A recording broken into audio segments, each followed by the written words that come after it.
Hello, what's up mga ka-oink-oink? It's me again and welcome back sa aking YouTube channel! Hello mga ka-oink-oink! Update ko kayo sa aming building 1. No? Ito yung aming first batch na manok na nabili. Halika kayo mga ka-oink-oink.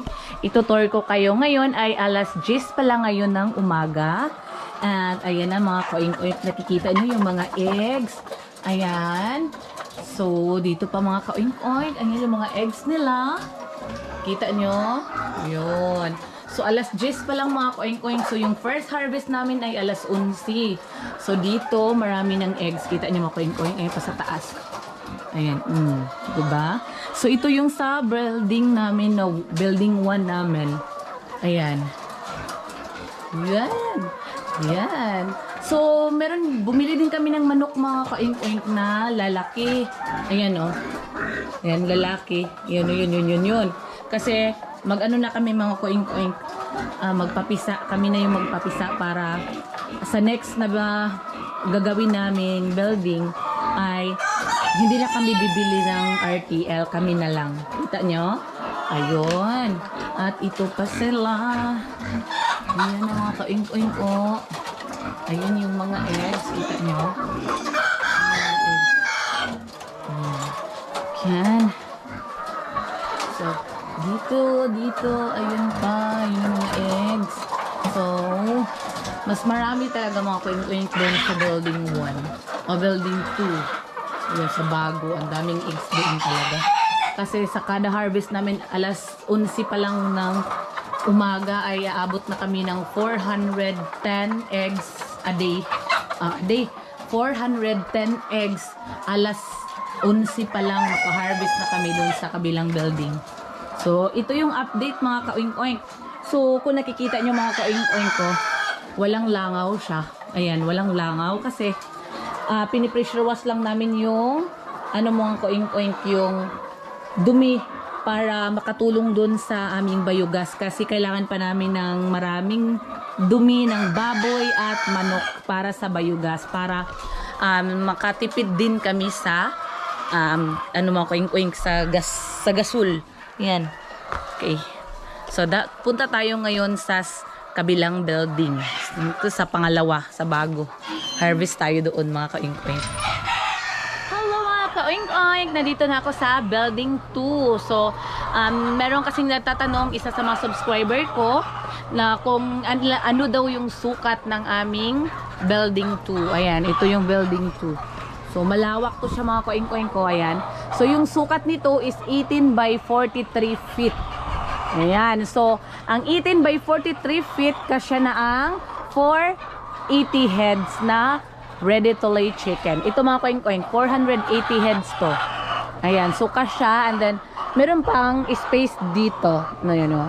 Ayan, yung mga space. Ayan. Tapos, ang ginawa namin mga ka-oink-oink, ayan. Kung makikita ninyo, meron ako dito ipapakita sa inyo. Magbigay ako ng tips. Ayan, ito mga ka-oink-oink, oh. Ito, super effective nito. Ito, yung fly killing. Ito mga ka-oink-oink, yung sekreto namin kung bakit yung langaw ay hindi talaga marami, hindi talaga dumadami or walang langaw ang aming manukan. Ito siya. Powder siya, nilalagay lang namin to dito sa sako mga ka-oink-oink. Ito, yung sako na to, oh. Nilalagay lang namin pag mapansin namin na may mga lumilipad na mga langaw-langaw dyan, ay naglagay lang kami nito ng isang powder at ilalagay namin dyan, namin yan sa sako, and then yung mga langaw kusang pumupunta dyan na babanguhan sila, kusang pumupunta, and then mamamatay yun mga ka-oink-oink, hindi na makalipad, talagang kusang mamamatay na yung mga langaw. Ayan, so ito super subok na namin to mga ka-oink-oink sa mga gustong magmanukan. Ito maganda to mga ka-oink-oink. Ayan, oh, mamamatay lang, kinakain nila, and then hindi na makalipad, mamamatay na. Okay, so yung isa din sa sikreto namin mga ka-oink-oink na hindi mabaho, no, aming manukan, dahil yung mga ipot nila kagaya nito mga ka-oink-oink, ayan, no, lahat yan, puro yan kawayan hanggang doon. So dalawa to sila. Tapos kumbaga mga ka-oink-oink, papakita ko sa inyo, kita nyo, ayan, no, nakailibit siya, and then ano siya mga ka-oink-oink, no? Ito. Ito mga ka-oink-oink, tag-welding lang to ni Randy. Si Randy lang to nag-welding itong ganito. Ayan na yun, yan. Tsaka na nilagay yung mga cages nito. Kasi kung bibili kasi kayo, ay naka-ano na kasi yan, naka ano na yun mga ka-oink-oink, by seat na yun. So ito, dahil si Randy lang ang ano nito mga ka-oink-oink, talagang ang ginawa niya ay nag-welding kami bumili kami ng ito, yung mga kabilya na yan, binili namin, and then talagang straight lang siya.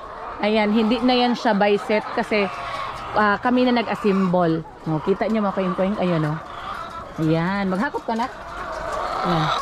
So, ayan na mga ka-oink-oink ko, kita ninyo. O, ayan yung mga ipot nila. Walang ang amoy mga ka-oink-oink. No, malapit nga lang kami sa bahay pero wala kang amoy yung ano namin, hindi umabot dun sa bahay namin mga ka-oink-oink. Yun lang kagandahan doon. So, samahan niyo ako mga ka-oink-oink dahil mag-start na tayong mag-harvest ng eggs. Tulungan niyo akong mag-harvest ng eggs mga ka-oink-oink dahil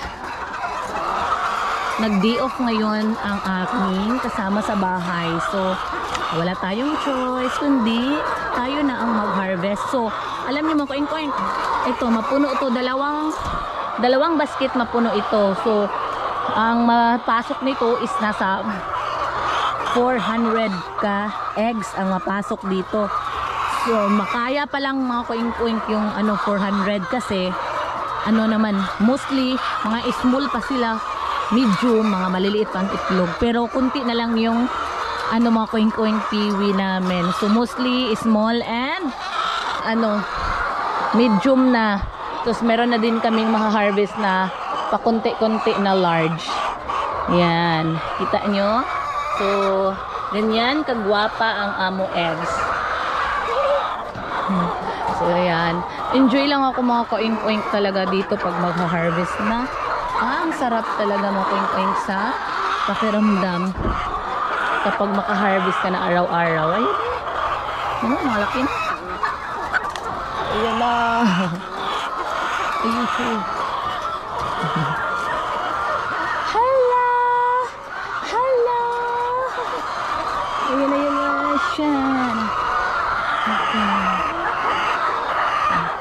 Sa next vlog ko naman ay papakita ko yung mga baboy ko mga ka-oink-oink kasi magwalay na ako. Wawalay ko na yung aking mga piglets. Ayan, so ito yung aming dito mga ka-oink-oink, pangkabuhayan na. Ayan. So ito i-harvest na yun, meron na itong bibili mga ka-oink-oink and then i-deliver na lang namin ito sa mga tindahan, sa grocery store, sa resort. Ayan, magde-deliver kami sa kanila. Tapos meron din pumupunta dito bumibili ng yung pangkonsumo lang ba, but mostly sa tindahan. Yan, sa kabilang building ang na to yung mga coins, sa first building ay mga na yun, large at saka jumbo at saka XL. Yung dito small, medium at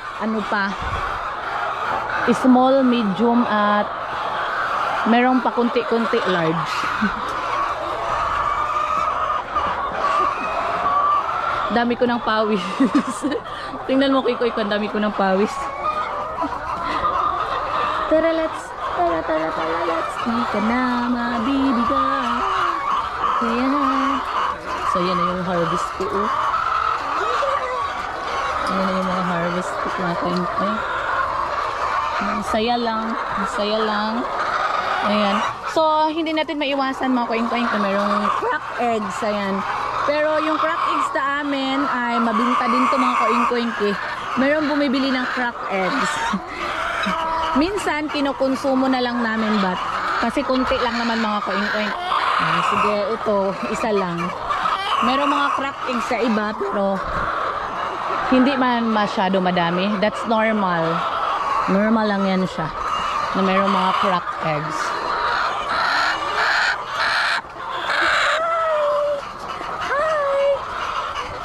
Wow, na na ako imo eggs. Ha? Kumauna na ako ng imo eggs.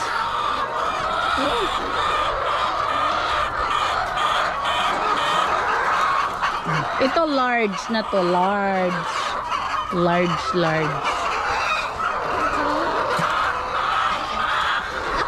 Ang dami ko pang ha-harvestin mga koing-koing ko. Tingnan nyo. Ang dami ko pang ha-harvestin.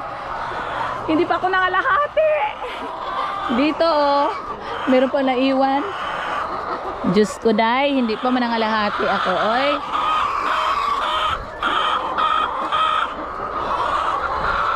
Okay. So ayan na mga koing-koing. Hindi pa tayo nangalahati. Ayan oh. Hindi pa tayo nangalahati. So hanggang dito na lang muna yung vlog ko. Magbababay na ako, and then sa next vlog ko ay magtuturo ko sa inyo kung ano yung mga vitamins na ginagamit namin, at saka kung ano yung mga gamot na ginagamit namin para kung sakaling magkasakit man ang inyong manok ay malalaman ninyo kung ano yung igagamot. Okay, so that's all for today's vlog mga kaoink-oink, dahil magha-harvest pa ako. Diyos ko day. So that's all for today. Thank you guys for watching. Bye.